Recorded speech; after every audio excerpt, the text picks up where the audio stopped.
Kamusta, Alyssa? Anong may tutulong ko sa'yo ngayon?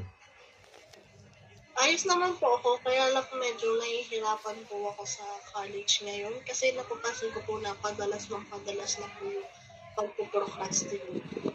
So, about siya sa procrastination. Naintindihan ko. Pero, bago tayo magsimula, gusto ko itanong, sa mga nakalipas ba na araw, na bago ka nag-decide na magpa-schedule ng appointment dito, may napansin ka ba? Or, kahit di pala mga nakalipas na araw, yung mga ginagawa mo na lang before, bago ka nag-decide na pumunta rito, na nakakatulong sa'yo ng kaunti para matigil kahit pa paano yung pagpo-procrastinate mo. Meron bang ganon?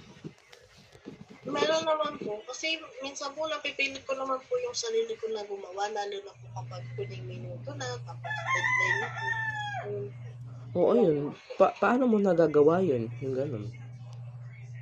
pinipilit ko lang po na mag-focus kasi ayun nga po, last minute lang po tapos kailangan na po magpasa. Okay, okay. Ngayon, gusto ko ang gawin mo, mag-imagine ka na pwede ka bang pumikit ngayon? Imaginein mo na isang gabi nawala lahat ng problema mo, nawala na yung problema mo sa school, yan sa pag-procrastinate mo. And ano sa tingin mo yung magiging araw mo? Siguro po madami na akong time mag-relax kasi nasimulan ko po na mas maaga yung mga gawain ko, nakapagpasok pa po ako before deadline, so less stress din po. Okay. Ano sa tingin mo naman yung masasabi sa'yo ng iba? Mapapansin po nila siguro na hindi na ako pangit, tsaka mas organized na po ako sa mga ginagawa. Okay, okay. Kasi nabanggit mo kanina na nakakasimula ka naman, no? May nagagawa ka naman. May iba pa bang pagkakataon sa nakaraan na sa tingin mo may na hindi ka naman nagpo-procrastinate? Siguro bago yung araw na na-feel mo na, ay, procrastinator na talaga ako, malala na to, ganito.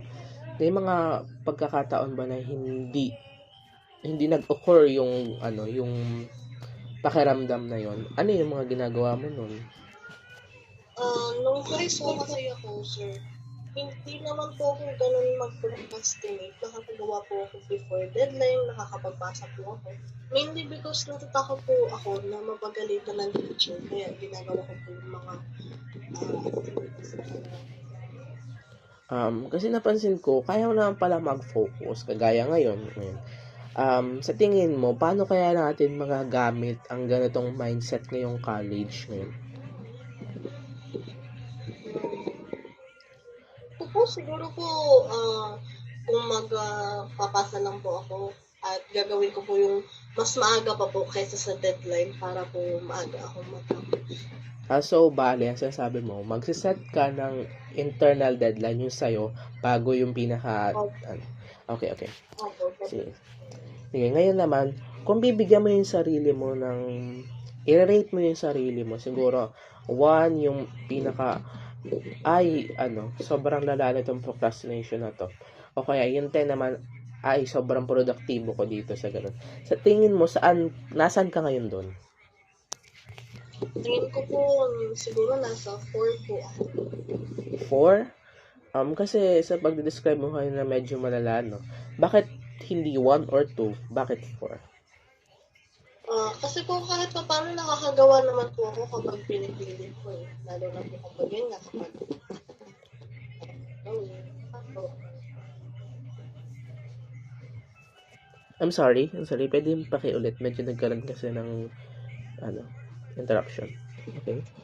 ito po, kapag po kasi pasahan na, nakakapagpasa naman po ako sa mga deadline. So, hindi po siya sobrang lala ng pagpupropocrastinate. Pero, nahihirap din po kasi nagtitake toll din po siya sa mga kailangan mabilisan po yung gawa ko.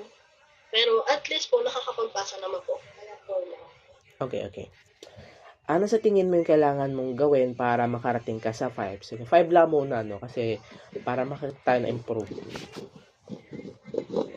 siguro po magsaset po ako ng mga step by step po na task na kailangan kong gawin para hindi po ako ma-overwhelm dun sa pinakang gawain po na kailangan kong tapos.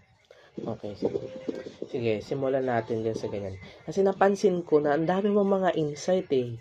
Ay, kaya mong mag-focus, mag-adjust, and mag-strategize. So bilang assignment mo, siguro, ang gawin natin yung sinasabi mong internal deadline. So, para tingnan natin kung effective ba siya na method or technique sa'yo. Meron ka bang parang mga activities or mga gawain ngayong linggo na pwede, sa tingin mo pwede mong magamit yon? Siguro po puwede ko po siyang i-apply sa research ko po ngayon. Kailangan ko na din po kasi siyang tapusin, eh. Yun po muna ang sisimulan ko O sige, yan. Yan, maganda yan. Subukan mo simulan dyan at obserbahan mo yung kung may mga slight improvement ba or changes sa'yo and pagiging effective ba to sa'yo. Okay? Ay, maraming salamat, Alaysa. siguro.